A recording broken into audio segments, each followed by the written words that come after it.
Oh bondad tan infinita hacia el mundo pecador, Dios en Cristo revelando. Hechos capítulo 2 versículos 36 al 42. Sepa pues ciertísimamente toda la casa de Israel, que a este Jesús a quien vosotros crucificasteis, Dios le ha hecho Señor y Cristo. Al oír esto, se compungieron de corazón y dijeron a Pedro y a los otros apóstoles: varones hermanos, ¿qué haremos? Pedro les dijo: arrepentíos y bautícese cada uno de vosotros en el nombre de Jesucristo para perdón de los pecados y recibiréis el don del Espíritu Santo. Porque para vosotros es la promesa y para vuestros hijos y para todos los que están lejos, para cuantos el Señor nuestro Dios llamare. Y con otras muchas palabras testificaba y les exhortaba diciendo: sed salvos de esta perversa generación. Así que los que recibieron su palabra fueron bautizados, y se añadieron aquel día como 3,000 personas. Y perseveraban en la doctrina de los apóstoles, en la comunión unos con otros, en el partimiento del pan y en las oraciones. El tema que vamos a estar considerando se titula: ¿cómo funciona la salvación? Nuestras vidas están llenas de preguntas. Todos los días la gente se pasa la vida haciéndose toda clase de preguntas. Una de las preguntas que se hace el hombre es: ¿cómo puedo ganar mucho dinero? Esa es una pregunta muy común. Cuando ha ganado mucho dinero, a menudo se pregunta: ¿cómo puedo volverme más atractivo? Ya tengo dinero, ahora ¿cómo me vuelvo más atractivo, más deseable para la gente? La siguiente pregunta es: ¿cómo puedo estar seguro de que voy a vivir lo suficiente para disfrutar de mi dinero y de mi popularidad? Esta última pregunta que se hace el hombre es precisamente para disfrutar de todas las cosas que ha podido obtener.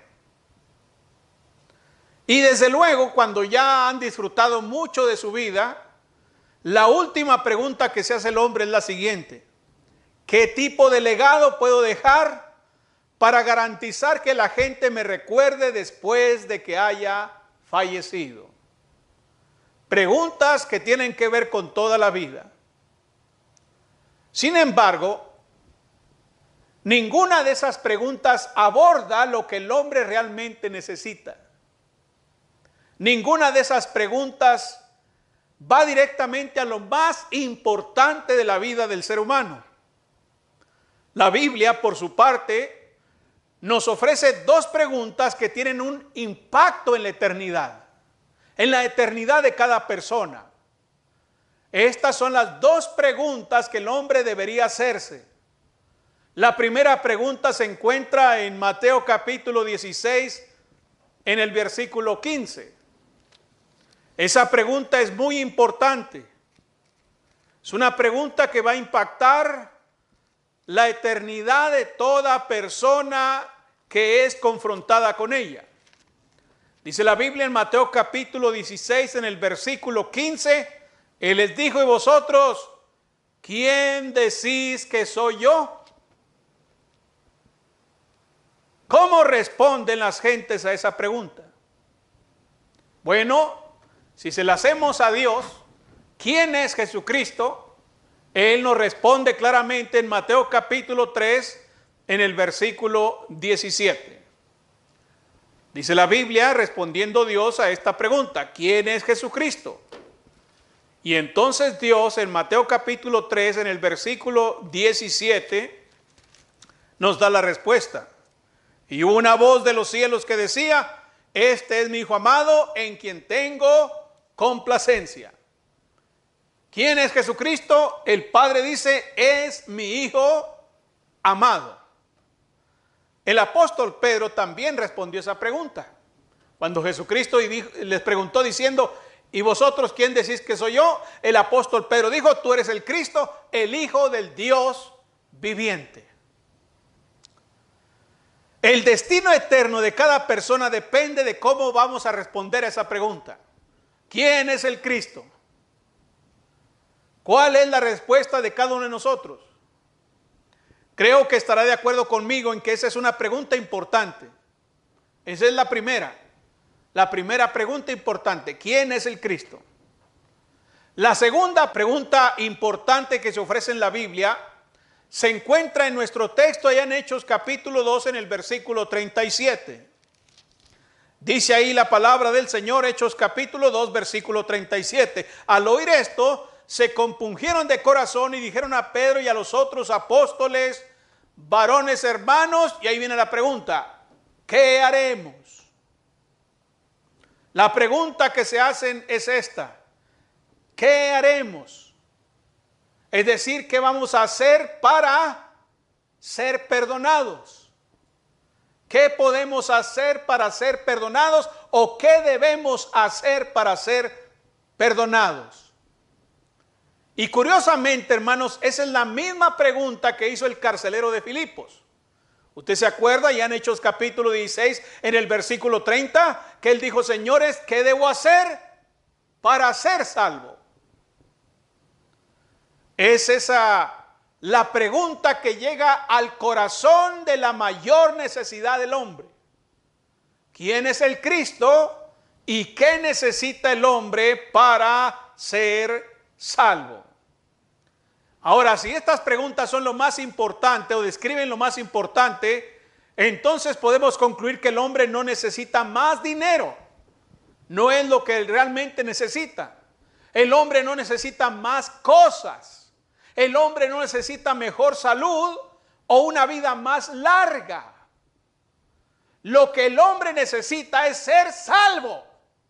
Independientemente de si es pobre o rico, independientemente si es un joven o un anciano, lo que el hombre necesita es el perdón de sus pecados, ser salvo de la condenación eterna. Bueno, en nuestro texto que hemos leído esta mañana, tenemos al apóstol Pedro predicando un mensaje acerca del Evangelio. Y él explica detalladamente cómo una persona puede ser salva. Nos dice en términos muy claros cómo cualquier persona puede llegar a conocer a Jesucristo y entonces recibir el perdón de sus pecados. Eso está clarísimo. ¿Cómo ser salvo? ¿Qué debe hacer el hombre? Está claro. Sin embargo, ¿cómo funciona la salvación? ¿Cómo es ese proceso? Sabemos la parte mecánica. Hay que creer, arrepentirse, ser bautizado. Eso lo sabemos. Pero ¿cómo funciona la salvación realmente? ¿Qué hay detrás de esos actos? Y eso es lo que vamos a ver aquí.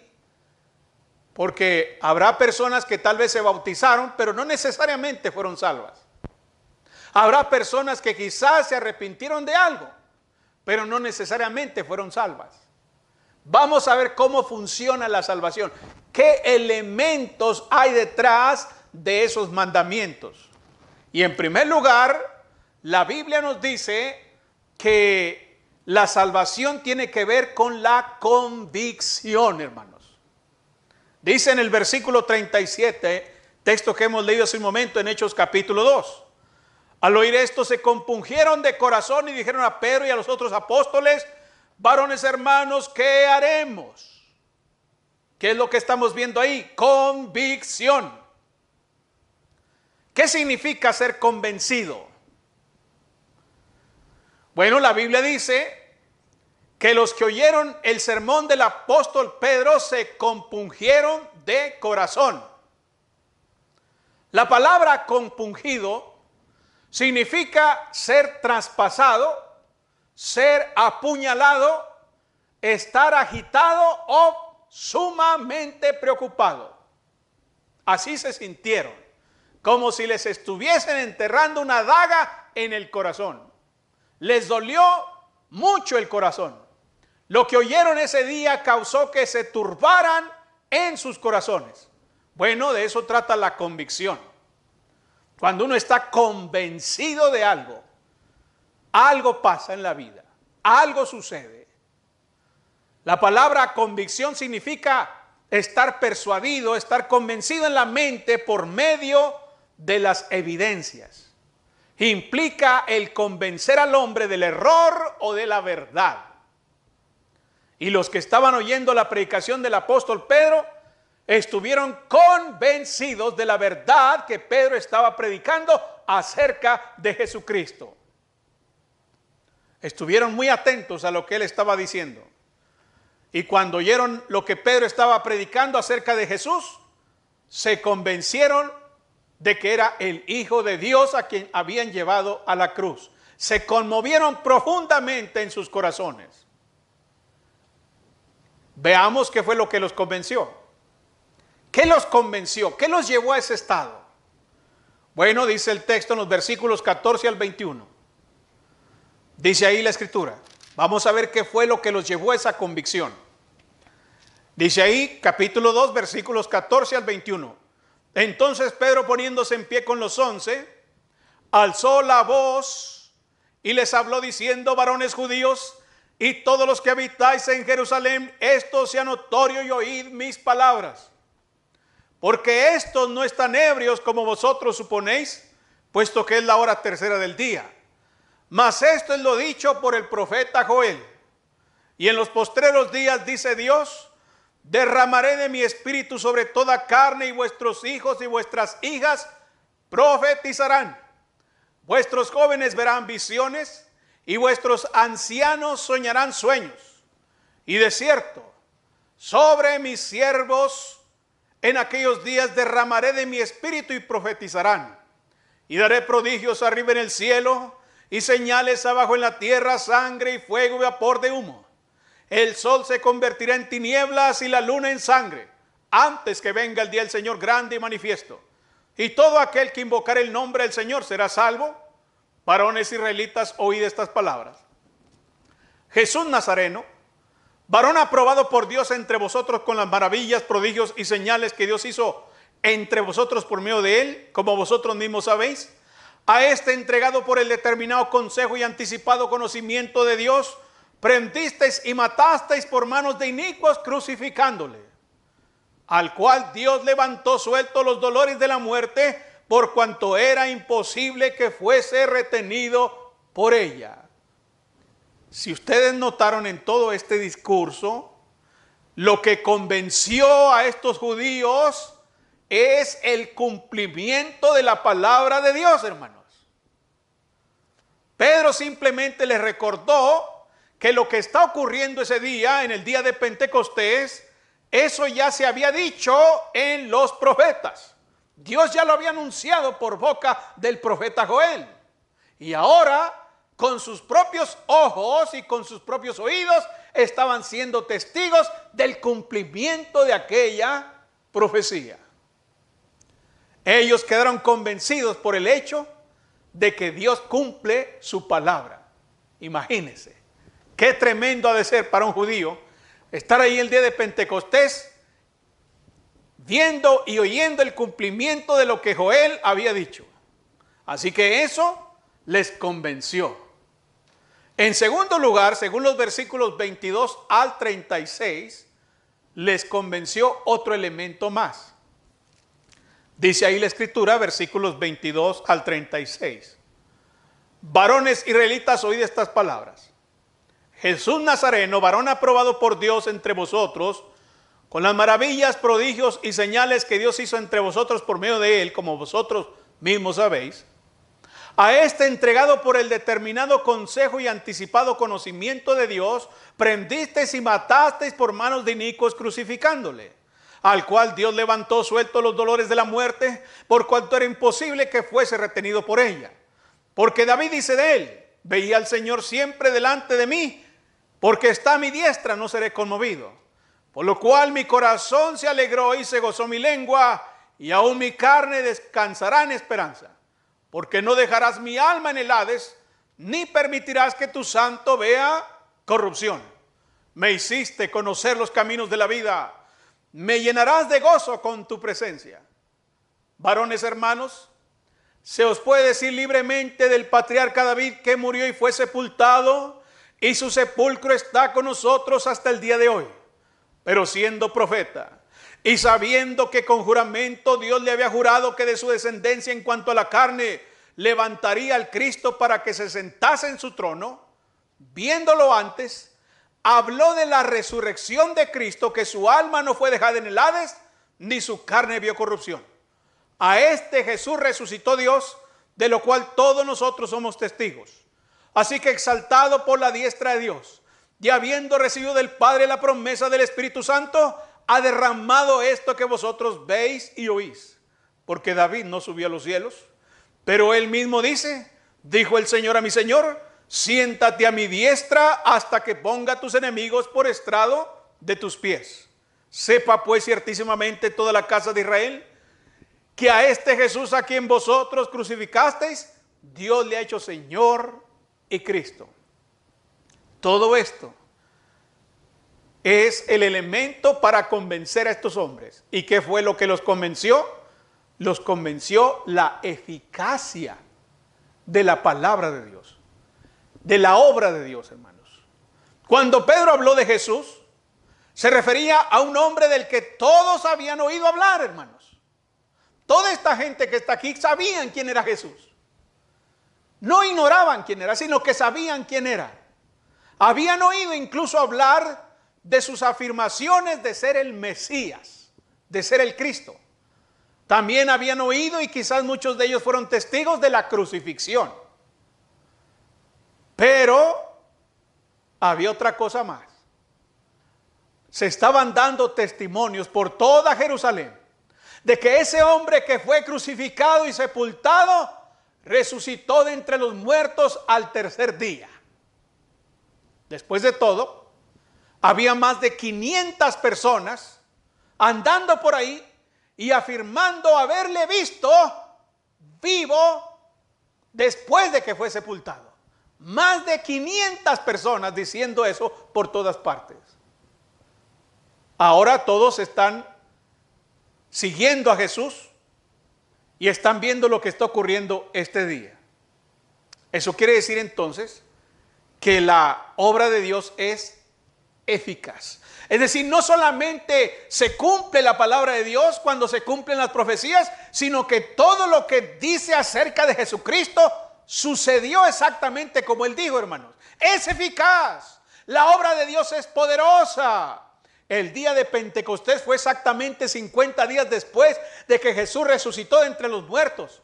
Pero por 40 de esos 50 días, Jesús había vivido, trabajado e instruido a sus discípulos. Estuvo con ellos. La gente en la multitud habían oído muchas cosas acerca de Cristo después de que fue sepultado. No es extraño que escuchasen toda clase de rumores, hermanos. Toda clase de rumores extraños. Se hablaba de cadáveres siendo robados de las tumbas.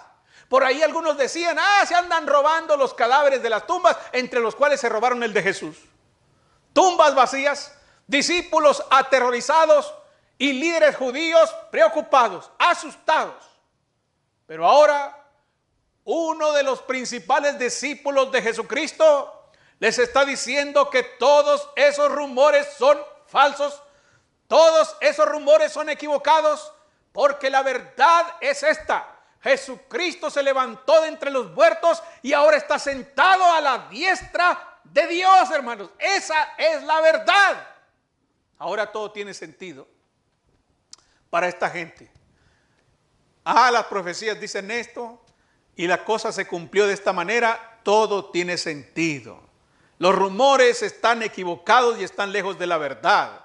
Se les está diciendo, además de todo esto, de que las profecías se han cumplido, de cómo Jesucristo fue muerto y resucitado al tercer día y que está sentado a la diestra de Dios, pero además de eso se añade un elemento tremendo. Ellos son culpables de la muerte del Señor. Se oye bonito todo el cumplimiento, las profecías, las palabras de Joel, las lenguas, los milagros. Se oye bonito cómo el Señor anduvo por aquí haciendo milagros, resucitando muertos. cómo fue crucificado y sepultado y resucitado, pero sepan esto, ustedes son culpables de su muerte, les dice. Y ahí les dice, ¿verdad? En el versículo 36, sepa pues ciertísimamente toda la casa de Israel que a este Jesús, a quien vosotros, ¿qué cosa? Crucificasteis. Ustedes crucificaron al que Dios ha hecho Señor y Cristo. Blasfemaron contra él, lo insultaron, lo despreciaron y nada más y nada menos esa persona es el Cristo. En otras palabras, además del cumplimiento de las Escrituras, de la eficacia de la obra de Dios, estos hombres están siendo convencidos por la fidelidad de los testigos del Señor. ¿Qué implicaba estar diciendo esto al día de Pentecostés? ¿Qué implicaba pararse, hermanos, ahí y empezar a predicar que Jesucristo fue muerto y resucitó de entre los muertos y ahora está sentado a la diestra de Dios como el Curios, como el soberano, como el Señor? Eso implicaba un serio problema. Primero, era un problema para con las autoridades judías, porque las autoridades judías habían dado instrucciones precisas de que no se dijese nada de la resurrección, de que se dijese que sus discípulos habían robado el cuerpo, de que se dijese una mentira. Pero ahora está Pedro acá contradiciendo a las autoridades judías, diciendo que Jesús se levantó entre los muertos y que está sentado a la diestra de Dios. Pero también hay un problema con las autoridades romanas. ¿Sabe por qué? Porque Pedro está aquí gritando a los cuatro vientos que Jesús es Señor. Curios. Y en Roma no había otro Curios más que el César. Y si alguien se atrevía a decir que otro aparte del César era el Curios, entonces era un enemigo del Estado, un traidor del Estado. Porque Curios es la máxima autoridad, es el soberano, es el rey de reyes, el señor de señores. Es un título de soberanía, donde ya no hay nadie más arriba. Y aquí Pedro está diciendo, sepan que este Jesús, el que estuvo en la cruz, ya ellos ya saben, ya sabemos quién es. Él se levantó de los muertos, está sentado a la diestra de Dios y fue hecho Señor, el soberano, el Rey de reyes, el Señor de señores. Sin duda alguna que los soldados romanos que estuviesen por ahí se impactaron cuando oyeron esas palabras. Y sin duda alguna los líderes religiosos o los judíos cuando oyeron esto se impactaron enormemente, pero ¿sabe qué? Fueron convencidos por la fidelidad de los testigos del Señor. ¿Quién se atrevería a estar afirmando una mentira que le puede costar la vida? Más bien mentimos para salvar la vida, pero nadie miente para perder la vida. Y estos hombres están arriesgando su vida cuando están diciendo que Jesús ha resucitado y que Jesús es el Señor de señores. Eso impacta. Y eso fue lo que los convenció. Están convencidos de la fidelidad del Señor. Entonces, para llegar a la salvación, lo primero que hace falta es la convicción, hermanos. La convicción. Esta gente, estos que van a ser bautizados aquí como 3,000 personas, primero estuvieron convencidos. ¿De qué? De que Jesucristo murió, fue sepultado y resucitó para ser el Señor del universo. Así toda persona ahora, cuando vayamos a predicar el Evangelio, hay que convencerlos de pecado. Hay que convencerlos de que Cristo es el Hijo de Dios. Hay que convencerlos de que Cristo murió en la cruz para el perdón de sus pecados. Y hay que convencerlos de que resucitó y está sentado a la diestra de Dios como el soberano del universo. La persona necesita convencerse de esas cosas. Se puede meter al agua, pero si no está convencido de eso, nada más se está mojando. Es importante que esté convencido. ¿Qué sigue después de la convicción? Bueno, dicen los versículos 37 al 41. Al oír esto, se compungieron de corazón y dijeron a Pedro y a los otros apóstoles, varones hermanos, ¿qué haremos? Pedro les dijo, arrepentíos y bautícese cada uno de vosotros en el nombre de Jesucristo para perdón de los pecados y recibiréis el don del Espíritu Santo. porque para vosotros es la promesa y para vuestros hijos y para todos los que están lejos, para cuantos el Señor nuestro Dios llamare. Y con otras muchas palabras testificaba y les exhortaba diciendo: sed salvos de esta perversa generación. Así que los que recibieron su palabra fueron bautizados y se añadieron aquel día como 3,000 personas. La salvación, hermanos, consiste no solamente en la convicción, sino también en la conversión. Para que una persona sea salva, primero debe estar convencida. Pero en segundo lugar, debe experimentar la conversión. Después de que estas personas son convencidas, ya están convencidas según el versículo 37, ya están convencidas, pero les dice que ahora deben convertirse. ¿Y cómo se logra eso? Bueno, según el versículo 38, la primera parte dice: arrepentidos. ¿Qué es eso? Eso es un cambio de mentalidad. La persona, para convertirse, necesita cambiar de mentalidad. Por eso Pedro les dice: arrepentidos.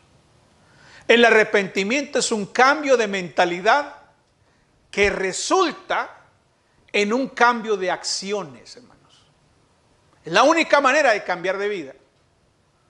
Para cambiar de vida, la persona necesita cambiar su mentalidad. Hay personas que vienen al agua, al bautismo, y no se arrepienten.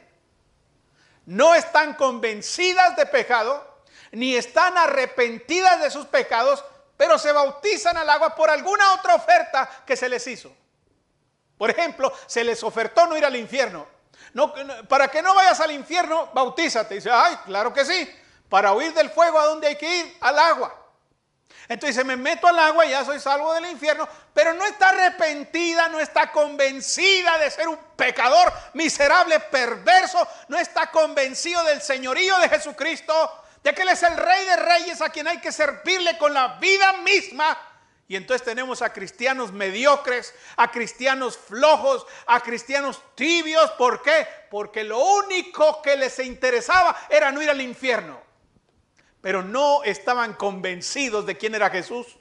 No estaban convencidos de ser unos miserables pecadores que van camino al infierno con toda justicia. Y no estaban convencidos de eso, y por eso vienen y se sientan aquí como si Dios les debiera algo.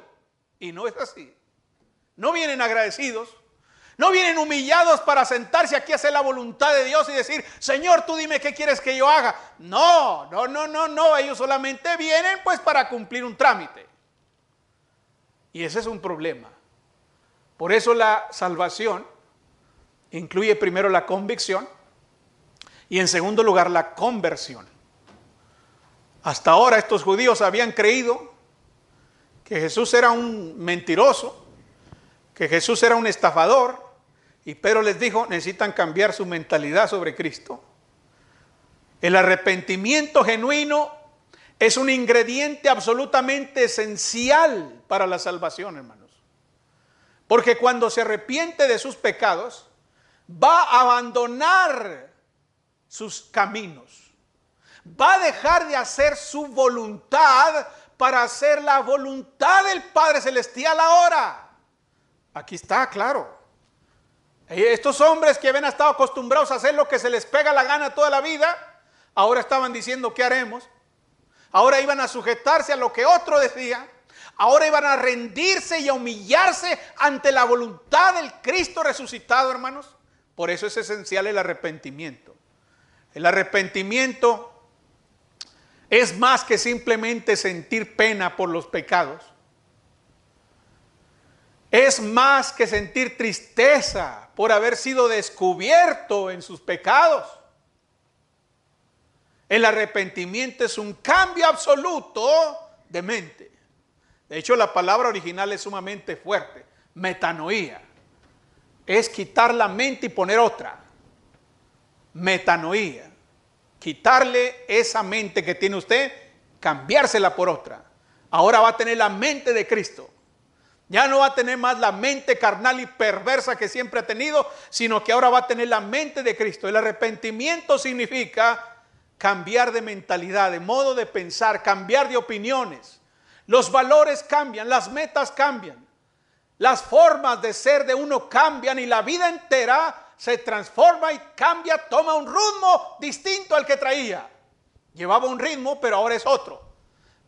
Nunca lo veíamos en la iglesia. Ahora se arrepintió y mire, aquí va a estar. De aquí no va a salir sino muerto de aquí. Porque cambió. De aquí no me sacan más que muerto. Así ha cambiado mi vida. Yo voy a dejar de leer la Biblia hasta que me muera, señores. Así ha cambiado mi vida. No voy a dejar de servir al Señor a menos que me maten. Así ha cambiado mi vida.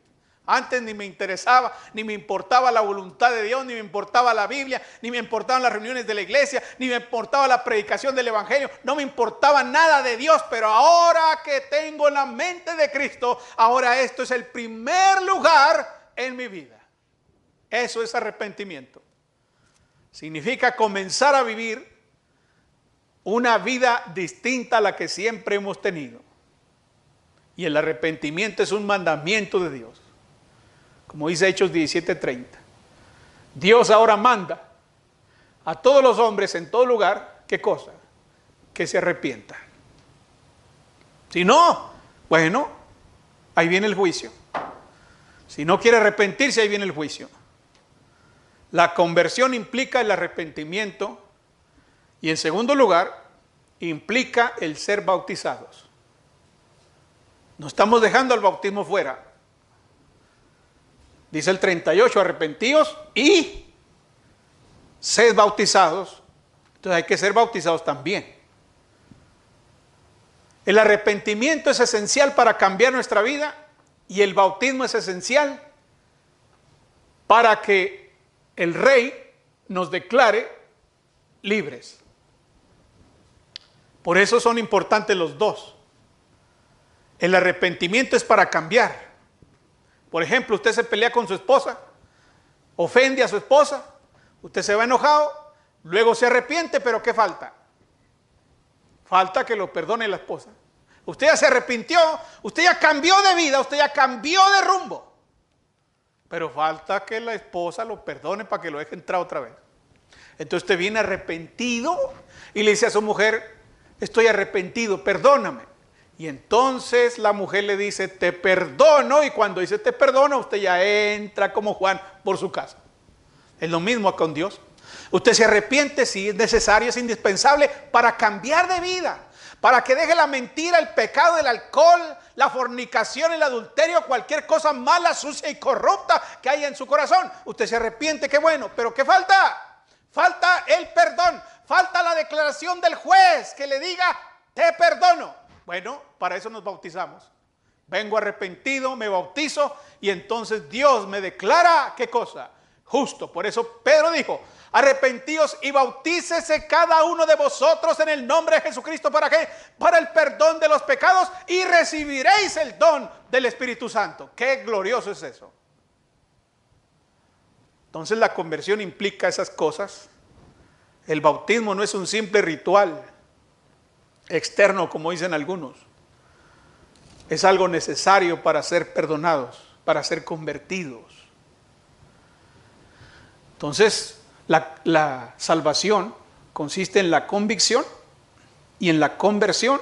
Y finalmente, la salvación consiste en la continuación. Versículos 41 y 42. De Hechos capítulo 2, dice, así que los que recibieron su palabra fueron bautizados y se añadieron aquel día como 3,000 personas y perseveraban en la doctrina de los apóstoles, en la comunión unos con otros, en el partimiento del pan y en las oraciones. ¿Qué significa eso? Continuidad. La salvación implica convicción, conversión y continuidad. Continuidad, hermanos. No es de que se bautizaron y luego ya siguieron viviendo igual. No, hay una continuación. Se nos dice que estas personas, después de ser salvas, ¿qué cosa? Perseveraron en su nueva forma de vida. Esto que está aquí en el versículo 42 es esencial para la nueva forma de vivir, hermanos. Yo podría decir que son los elementos básicos o integrales para la nueva forma de vida del cristiano. Porque nosotros no sabemos vivir como cristianos, no sabemos. Nuestra experiencia, ¿cuál es? Con el pecado. Nuestra experiencia es el pecado, esa es nuestra experiencia. Somos expertos en pecar. Somos ingenieros para pecar. Somos doctores en la maldad, hermanos. Hemos sido tan corruptos y miserables toda la vida que no hay quien nos enseñe a pecar. Pero ahora la vida nueva es nueva. Hay que aprenderla. Y esto que dice el versículo 42 son elementos integrales, básicos, esenciales para la nueva forma de vivir. Por eso hay que ponerle mucha atención a esto. Hay que ser constantes en esto. Hay que poner atención constante a esto. Fueron salvas y entonces comenzaron a vivir una vida nueva. ¿Qué hicieron primero? Primero, ellos continuaron en ¿qué cosa? En el reconocimiento correcto. O dicho de otra manera, dice el versículo 42, y perseveraban en la doctrina de los apóstoles. ¿Eso qué es? Conocimiento. Pero es el conocimiento ¿qué? Correcto, vital para el nuevo cristiano. Perseverar en la doctrina, ellos viven según ¿qué cosa? La palabra de Dios, hermanos. Hay tantos hermanitos que están aquí en el templo y sí abren la Biblia y sí, qué bonito la palabra de Dios, todo. Salen allá afuera el lunes, martes, miércoles, jueves, viernes, sábado y cierran su Biblia y ya no aplica. Ahí es donde aplica. ¿Dónde se persevera? Ahí afuera. Cuando usted se enfrenta a lo que sea. A lo que sea, usted tiene que aplicar la Biblia. Tuve un problema con mi esposo, aplico la Biblia. Tuve un problema con mi esposa, aplico la Biblia. Tuve un problema con un vecino, aplico la Biblia. Tengo que aplicar la Biblia. Tengo que perseverar en la doctrina de los apóstoles. Tengo una tentación que tengo que hacer. Ay, hermano, hasta me da cosa salir del local. ¿Por qué? Es que tengo tentaciones allá tremendas, hermano. ¿Cuál? ¿Qué tentación tiene? Pues es que hay una vecina ahí que me echa ojitos y está muy guapa. Y siempre que paso me mira. Y yo la veo y digo, ay. Y siento que me atrae, hermanos. ¿Qué dice la Biblia? Usted va a leer la Escritura, el consejo de la Escritura y va a decir, pues vete por otra cuadra, mijo. Vete por otra cuadra. Sácale la vuelta. ¿Para qué te vas por ahí? Si sabes que te vas por ahí, te va a salir la vecina con sus ojotes a mirarte, a decirte cosas, vete por la otra cuadra. Ni modo que estire el cuello la vecina hasta allá. Hasta te va a extrañar, va a salir, este ya no pasa por aquí. Ya, se desapareció. No, hermano, pero es que ahora ya me sigue hasta allá, hasta donde estoy, y va y se mete ahí a donde estoy trabajando. Yo estoy muy a gusto, ahí llega ella y se mete. ¿Qué dice la Biblia?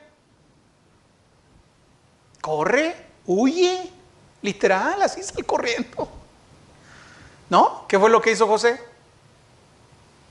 Cuando lo agarró aquella mujer que se moría por él, salió corriendo. ¿Qué más va a hacer? Ni voy a ponerse a orar ahí. Salió corriendo. Salió corriendo, hermanos. La Biblia nos dice cómo actuar. Hace tiempo un hombre me quería golpear ahí en el aeropuerto, hermanos. Que porque yo me le quedaba viendo. Hágame usted el favor. Estaba yo sentado ahí viendo la fila para el aeropuerto. Y luego de repente viene y se me echa encima y me dice, ¿qué traes conmigo? ¿Qué? Órale, párate porque no vamos a... Dije, pues, ¿qué le pasa? Ni lo había hecho yo aquí en el mundo hasta que no va y me reclama y me quiere golpear. Y me quedé así por segundos pensando, ¿qué le digo? La Biblia dice, la mansa respuesta aplaca la ira. Le respondí con mansedumbre. ¿Sabe qué pasó con su ira? Se aplacó. ¿Ya? Pasó nada. Me dice el hermano que iba conmigo, Oye, si yo estaba atento ahí para aventarme luego, dice, para aventar. Dice, no, yo estaba viendo en cuanto empiezan los trancazos, me aviento también ahí a hacerte el quite. Aventarse para el otro lado. No, dije yo, que la Biblia, la mansa respuesta aplaca la ira. ¿Es cierto eso? Sí, es cierto. Yo ya lo experimenté y es cierto. Entonces, eso es perseverar en la doctrina. No nada más que saberse que la cena del Señor el domingo, cantamos sin instrumentos musicales, el bautismo, perdón, pura teoría, puro conocimiento, pero lo que requiere la doctrina es lo que afecta la vida diaria, lo que afecta nuestra vida. Eso es perseverar en la doctrina, hermanos. Esa es evidencia de una salvación genuina. Cuando perseveramos en la doctrina es una evidencia de la salvación genuina, hermanos. ¿Qué dice la primera carta de Juan? Capítulo 2 en el versículo 3. Vea lo que dice. Primera carta de Juan, capítulo 2 en el versículo 3. Dice ahí la palabra del Señor. Primera carta de Juan, capítulo 2, versículo 3. Y en esto sabemos que nosotros le conocemos si guardamos sus mandamientos. ¿Quién es el que conoce a Dios? El que guarda sus mandamientos. Punto. No hay discusión. Si usted dice yo soy cristiano, yo conozco a Dios, ¿guarda sus mandamientos? No, entonces no le conoces, eres un mentiroso tú. Si tú no guardas los mandamientos del Señor, la palabra de Dios, entonces eres un mentiroso porque dices que eres salvo, que eres cristiano y no es cierto. ¿Sí? Capítulo 3, versículo 24, aquí mismo. Dice el pasaje, capítulo 3, versículo 24, y este es su mandamiento, que creamos en el nombre de su Hijo Jesucristo y nos amemos unos a otros como Él nos ha amado. Ahí está. Señales claras de la salvación genuina. ¿Qué más hacían en Hechos 2:42? Perseveraban en la doctrina de los apóstoles, en la comunión unos con otros. Es decir, que ellos no solamente continuaron con el conocimiento correcto, sino que continuaron con las asociaciones correctas, hermanos. El que es salvo continúa ¿cómo? Asociándose con las personas correctas. Y estos hermanos tenían comunión, ¿quiénes? Unos con otros. Eso es una señal de la salvación. Les nació un nuevo amor, hermanos. Un nuevo amor nació en ellos. ¿Por quién? Por sus hermanos en Cristo. Un nuevo amor. ¿Sí? Tenían un intenso deseo por estar con ellos. Yo no entiendo cómo hay hermanos que vienen a la iglesia como si vinieran a un trochil, no sé. Miren, con una cara tan larga, con unas ganas que valgan, hasta parece que los trajeron con pistola en la espalda. En lugar de llegar, porque son nacidos de nuevo, son hijos de Dios con gozo porque van a ver a los hermanos. Ya estoy ansioso que llegue el primer día de la semana para ver a mis hermanos en Cristo. Y déjeme decirle que esa también es una evidencia de la salvación. Si usted no tiene ese amor por los hermanos, ese deseo por estar con ellos, hay un problema serio ahí. Hay un problema serio ahí. Vea lo que dice la Escritura en 1 Juan capítulo 3, versículo 14. 3:14, 1 Juan 3:14. Nosotros sabemos que hemos pasado de muerte a vida. ¿Cómo sabemos eso, hermano? ¿Cómo lo puedo saber? Bueno, ahí dice la Escritura, en que amamos a los hermanos. El que no ama a su hermano, ¿qué cosa? Está más muerto que los del panteón. Está muerto. ¿Qué tienen esos hermanos que vienen aquí todos fastidiados, indiferentes, que ya están hartos de ver a los hermanos? Están muertos.